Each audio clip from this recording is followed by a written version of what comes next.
Sir, शिवाय फेरी रस्ते जे चालू आहे कशा प्रकारे काम करत असणार आहे? आपलं सेवा पंधरवड्याच्या अनुषंगाने नाविन्यपूर्ण उपक्रमामध्ये माननीय जिल्हाधिकारी यांनी पुणे जिल्ह्यासाठी पाणंद रस्ता, शेत रस्ते आणि सर्व प्रकारच्या रस्त्यांचा विषय घेतलेला आहे। त्या अनुषंगाने शासनाचा जो GR आहे 29/8/2025चा, त्यामध्ये मी आपल्याद्वारे सांगू इच्छितो की माननीय महसूल मंत्री बावनकुळे सरांनी जो निर्णय घेतलेला आहे किंवा बऱ्याच दिवसापासून जे शेतकरी संघटना किंवा समन्वय समित्यांची जी मागणी होती किंवा शेतकऱ्यांची मागणी होती किंवा प्रत्येक रस्त्यांना कुठेतरी कायदेशीर स्वरूप प्राप्त व्हावं, त्या अनुषंगाने GR नुसार आता आपण जुन्नर तालुक्यातील 185 गावामध्ये सर्व गावांमध्ये शिवार फेऱ्या आयोजित केल्या होत्या।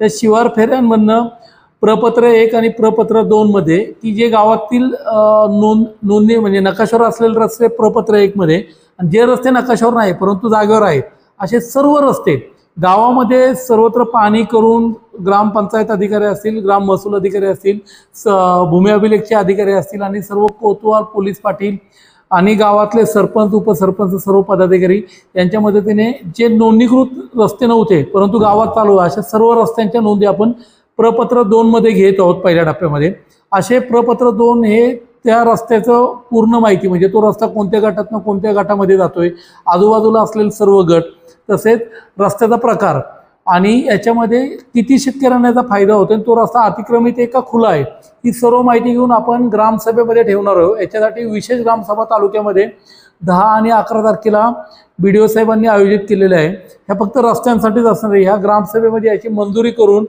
ह्या रस्त्यांना GR मध्ये सांगितल्याप्रमाणे आपण नंबर देणार आहोत। ह्या नंबर कसे द्यायचे याच्या बाबतीत पण GR मध्ये आम्हाला नमूद केलेले आहे। त्याच्यामध्ये दिलेला कोड आहे 29, आपल्या तालुक्याला कोड आहे 07 आणि त्या गावाचा कोड जो आम्ही दिलेला आहे। असं करून या सर्व रस्त्यांना कायदेशीर मान्यता या अनुषंगाने दिली जाणार आहे।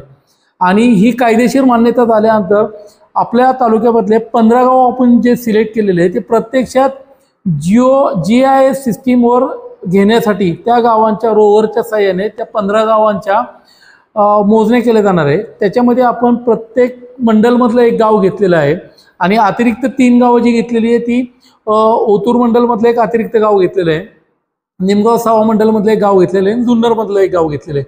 असे 15 गावं आपण त्यामध्ये GISच्या साहाय्याने रोवरद्वारे मोजणी करून हे जे रस्ते आहेत हे पहिल्यांदा प्रायोगिक तत्वावर पहिल्या 15 गावांमध्ये प्रत्यक्षात म्हणजे भविष्यात जाऊन तुम्हाला त्या रस्त्याचा अक्षांश रेखांश पण फायनल होणार आहे।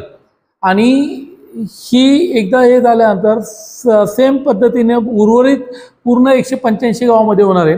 आपल्याला सांगण्यात मला आनंद वाटेल की सुरुवातीला आम्हाला इन्स्ट्रक्शन हवं होते की प्रत्येक मंडळामधले 1 किंवा 2च गावे घ्या, परंतु आपल्या तालुक्यातील सर्व ग्राम महसूल अधिकारी आणि मंडल अधिकारी यांनी तयारी दाखवली की आपण पूर्ण सर्व रस्ते करू आणि याच्या अनुषंगाने आपण 185 रस्त्याचा जो पहिल्या टप्प्यातला डाटा आहे तो पूर्ण आपण करणार आहोत। आणि त्यामध्ये पूर्ण 185 गावातले रस्ते हे प्रपत्र 1 आणि 2 मध्ये घेऊन त्यांना ग्रामसभेच्या मंजुरी घेऊन या सर्व रस्त्यांना आपण नंबर देणार आहोत।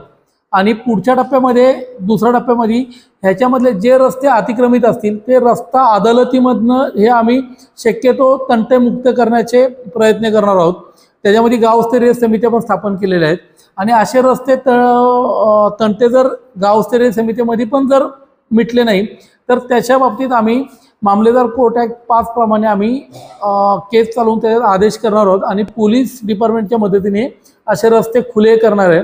त्यामुळे मी आपणाद्वारे सर्व जुन्नर तालुक्यातील सर्व शेतकरी बांधवांना आवाहन करेल की जास्तीत जास्त रस्ते हे आपापसात गावस्तरीय समितीवर तंटामुक्त करून आपण याच्यामध्ये ह्या योजनेचा जास्तीत जास्त सहभाग घ्यावा।